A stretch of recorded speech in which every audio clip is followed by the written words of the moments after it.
Malam ini kita bicarakan tentang ilmu yang mapan. Ilmu yang mapan. Gini, sebetulnya kasus ini udah lama dibahas dalam ilmu keagamaan, ilmu Islam ya. Ini hadisnya sangat tenar sekali. Mungkin semua orang juga hafal. Yang pernah sekolah madrasah, ibtidaiyah sana pasti hafal. Hadisnya idza mata ibnu Adam in qata'a, hafal bukan kok? Amaluhu ilamin salatin, sadaqatin wa ilmin yunabihi wa waladin salihnya adalah. Mendefinisikannya itu nggak tahu. Sampai sekarang masih banyak orang yang hafal hadisnya tapi nggak paham. Ya kenapa? Karena persepsinya beda. Orang punya anak 3, yang satu jadi dokter, yang satu jadi insinyur, yang satu ahli kimia. Nangis, saya kepengen dapat anak yang soleh. Jadi kamu punya anak jadi dokter nggak soleh itu. Anak jadi ahli kimia bisa ngeramu racik obat-obatan nggak soleh gitu. Jadi yang soleh seperti apa? Sing bisa ngaji, sing bisa ceramah, yang bisa jadi imam masjid, yang bisa memimpin itu dalam pikirannya. Betul nggak? Ilmun yuntafau bih, ilmu yang bermanfaat, juga persepsinya beda. Iya, yang ilmu itu tuh ilmu yang bisa ceramah, bisa memimpin tahlil, ya, bisa mengerob, bisa bertasrif, iya, bisa bikin pesantren, madrasah, itu ilmu yang bermanfaat. Jadi punya anak jadi dokter, dia ngobatin orang setiap hari, meringankan penderitaan orang lain, iya. Terus bermanfaat nggak ilmunya? Bermanfaat. Jadi standar bermanfaatnya seperti apa? Ya itulah saya juga nggak ngerti. Ya ini ilmu yang dangkal semacam ini nggak paham. Sudah itu merengkel lagi kadang-kadang, ngerasa dirinya seperti ahli di bidang agama. Orang dianggapnya kecil semuanya, dihina sama kafir, goblok segala macam. Ternyata pemahamannya sangat dangkal sekali. Kalau Anda nggak usah yang tinggi-tinggi ilmu fisika, ilmu kimia lah, bisa bikin geblog. Ngerti geblog? Campur ya di kelapa gitu. Rasanya bikin orang tergila-gila. Jangan menghina orang dagang geblog ya. Kalau satu hari 10 terongton kaya enggak? Nah nih, dagang geblog sehari 10 terongton kaya enggak? Kaya, Bu. Iya. Lalu dia didik anak-anak perempuan di kampungnya, 50 orang dilatih bikin geblog sehingga mereka bisa usaha, bisa makan. Manfaat enggak? Terus gimana Mas? Daripada yang ahli ilmu tafsir, ilmu mantik, ilmu balaghah segala macam, tapi kerjanya untuk mecah belah umat. Mana yang bermanfaat? Nah ya ini. Ini ilmu geblog, itu ilmu goblok. Iya nggak paham. Ilmu manfaat itu di dunia, akhirnya tuh nggak ada urusan. Bermanfaat di dunia, membuat orang punya mendapatkan lapangan kerja, bisa cari makan, ngasih makan anak istrinya, ya kan begitu. Orang yang sakit jadi sembuh, ya itu yang bermanfaat. Nah sekarang bisa ngedalil, bisa ceramah, pidato, tablik sana sini. Begitu turun dari mimbar, umatnya digiring untuk bakar gereja di Jatibarang dulu tuh. Bener betul tuh. Kan pernah dibakar Jatibarang dulu tuh. Turun dari, betul nggak? Ya iya. Begitu turun dari mimbar kayaknya umatnya digiring langsung ke gereja dibakar. Ngapain? Iya. Ceramah tapi menyebar kebencian. Gimana lagi? Nah itu. Jadi kalau ada orang yang mengajak kedamaian, mengajak persahabatan, persaudaraan sesama bangsa Indonesia, dianggapnya itu sekuler. Dianggapnya apa? Sekuler, apalagi? Liberal. Gimana lagi? Begini Bung. Apapun agamamu, karena engkau KTP-nya Indonesia, jadi saya dan kamu satu warga negara, engkau saudaraku. Paham bikin ki? Paham nggak? Yuk kita rawat negeri ini rumah kita bersama. Jangan kita bermusuhkan agama berbeda, nggak ada urusan tuh mah. Masa nggak paham? Apakah yakin dengan kesamaan agama Anda bersaudara?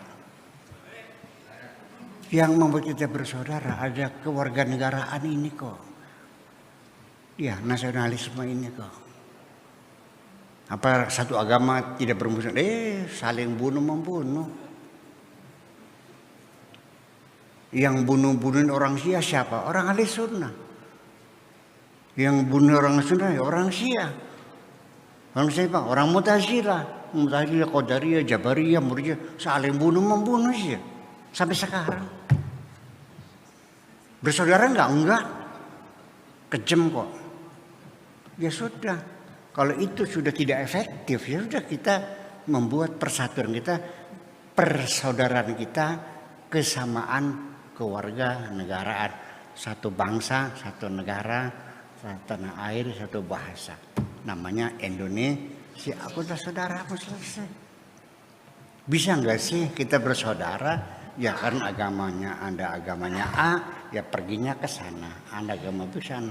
Kita negara kita tinggal bersama, kita rawat bersama-sama, itu aja persoalannya kok. Ya, jadi artinya kembali lagi bahwa ilmu pengetahuan yang yang mapan, yang kokoh roseh, itu yang betul-betul memberi manfaat kepada dirinya, bisa merubah perilakunya. Ya, saya sendiri juga saya tidak mengerti, tapi ini yang bercerita istri saya, Buya ini sebetulnya wataknya mah keras. Hanya karena ilmunya saja dipoles-poles, akhirnya kelihatan lembut. Oh, jadi kalau begitu berarti ilmu saya mempengaruhi diri saya, merubah pribadi saya dari yang tadinya kasar menjadi lembut. Itu yang bermanfaat. Dengan ilmunya seseorang, Pak Tato mungkin dulunya dasarnya mengemedit, tapi karena berilmu jadi dosen YIN, akhirnya loman. Iya. Bermanfaat untuk dirinya sendiri. Dengan ilmunya dia menjadi pegawai negeri, ASN, sebagai dosen. Ya, tidak ada pekerjaan yang lebih mulia dari seorang dosen tuh. Iya. Itu kan gurunya mahasiswa. Iya, maksudnya itu gurunya kan ini. Terus ya, bayangkan mendapatkan gaji terhormat, anak istrinya terhormat, bagaimanapun di tengah masyarakat seorang dosen namanya akan sangat dihormati bagaimanapun juga, ya kan? Jadi ilmunya bermanfaat. Dengan ilmu pengetahuan tentang gizi, Akhirnya Anda selama ini alhamdulillah diparingi sehat walafiat. Beli pernah mencret, beli pernah diare, karena makannya hati-hati, tahu ini vitamin, ini protein segala macam, paham semuanya kan begitu. Dan imun juga untuk yang lain ya pada masyarakatnya. Itu ilmu yang bermanfaat. Jadi selama ini jangan Anda mengatakan bahwa yang berilmu itu hanya orang yang bisa ngaji. Jujur saya menggugat. Ini ahli bahasa, dosen bahasa Indonesia, sama satu dosen bahasa Arab. Dibedakan nggak penghormatannya? Dibedakan nggak? Beda, lebih tinggi Arab loh. Kenapa? Bahasanya ahli sorga.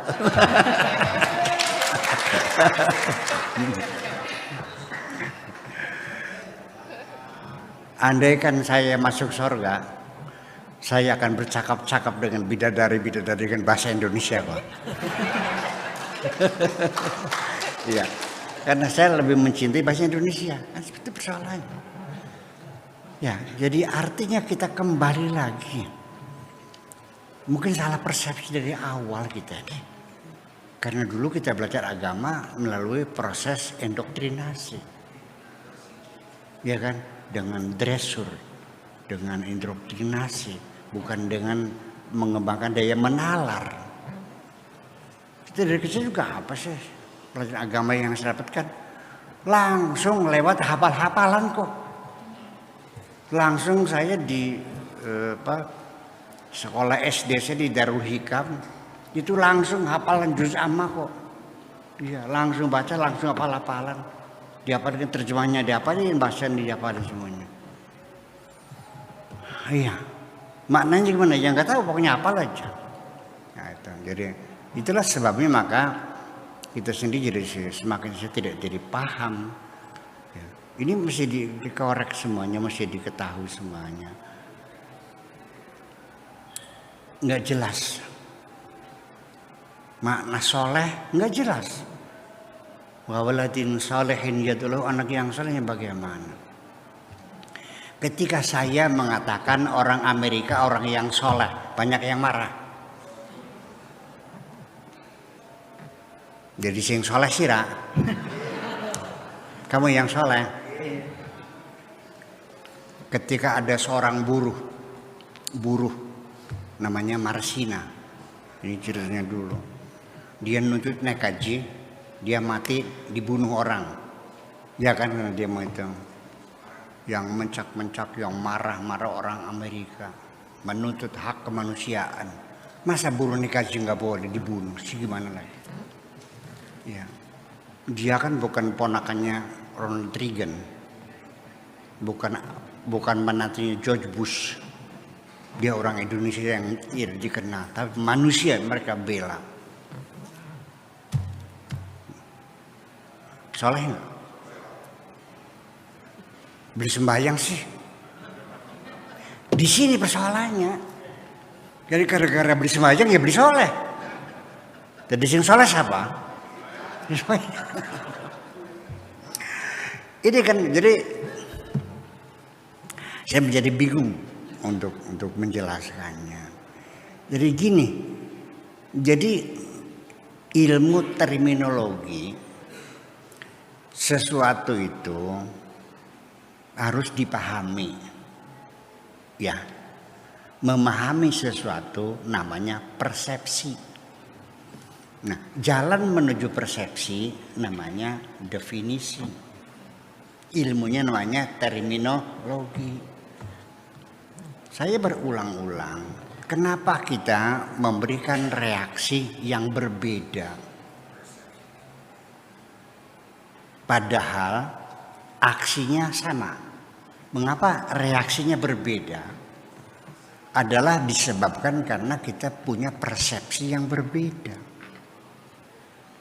Saya ulangi lagi. Pak Dede sama Pak Tato.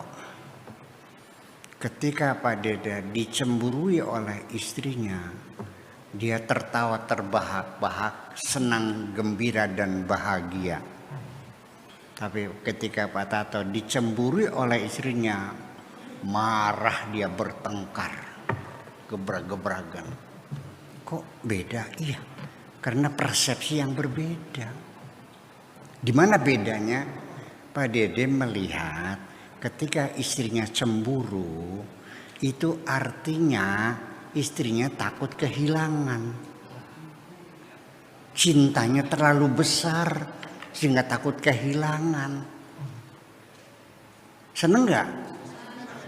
Kalau ini Pak Tato, persepsinya istri curiga, istri cemburu tuh artinya curiga. Ya siapapun kalau dicuriga tersinggung dong. Itu makanya beda persepsi.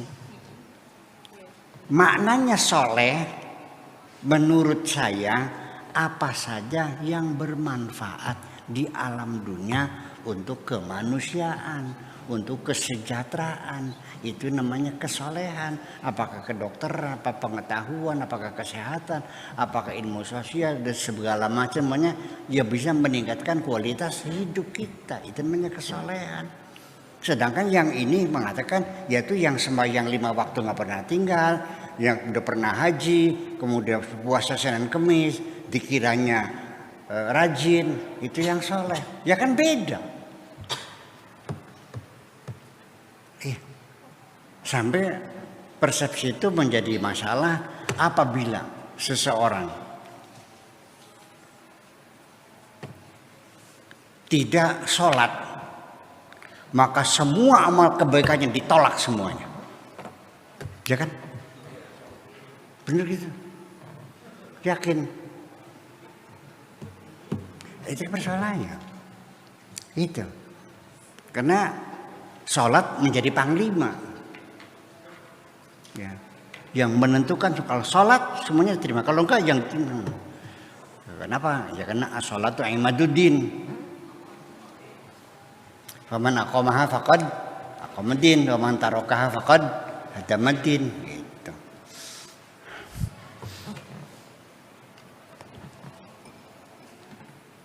Saya jelasin.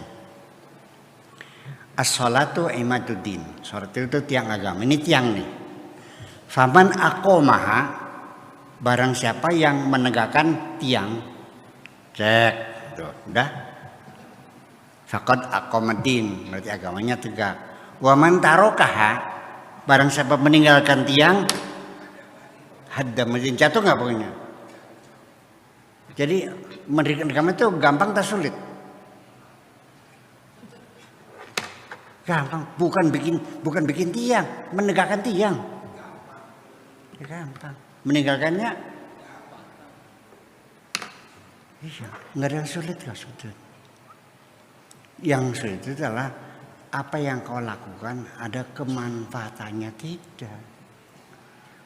Ternyata juga untuk dirimu tidak bermanfaat selama ini. Sholatnya rajin berjamaah tapi bertengkarnya juga rajin. Naik haji tiap tahun, anak yatim dibiarkan terlantar, bener begitu tuh. Sholatnya rajin tapi tidak pernah baca buku, kamu nganggur bertahun-tahun. Nggak baca buku, nggak majalah, nggak koran. Warta berita juga dimatiin kok. Kalau sinetron baru dibuka. Ngaku aja. Saya bersumpah memberikan testimoni bahwa setiap saya berkunjung ke rumah teman, kiai, ulama, tidak pernah saya temui sedang baca kitab. Lagi turu, lagi ngobrol. Jadi masa kita kapan? Ya iya, gimana sih? Nah itulah persoalan. Ya. Jadi ya itulah makanya kita malas, nggak paham. Jadi selama ini kewajiban mencari ilmu juga ilmu sebab sholat. Kalau ilmu ekonomi nggak wajib. Nggak ada pahalanya. Ilmu fisika nggak ada pahalanya. Ilmu komputer nggak ada pahalanya. Yang ada pahalanya itu ilmu fikih, ilmu tafsir, ilmu hadis, bab sholat, bab najis, bab wudu, itu yang dasar. Betul nggak? Dalam pikiran kita seperti itu. Nah saya begini kan pingsan lama-lama nih. Iya. Jadi akhirnya Pak, siapa yang membuat agama sekuler? Kamu juga akhirnya memisahkan agama dengan kehidupan realitas sehari-hari kan. Agama dipisahkan dengan kehidupan sehari-hari. Nah itulah persoalannya. Jadi kesimpulan terakhirnya mah ilmu yang mapan tuh ilmu yang bisa memberikan kemanfaatan kepada diri sendiri atau kepada masyarakat sekitarnya yang sifatnya bisa meningkatkan kualitas hidup, terutama adalah ilmu-ilmu pengetahuan yang sifatnya eksak ya, yang bisa membuktikan bahwa alam semesta ini berdasarkan ketetapan undang-undang alam yang dibuat oleh Allah dan berlaku abadi, dan akhirnya meyakini bahwa di balik alam semesta ada Tuhan yang Maha Esa. Terima kasih.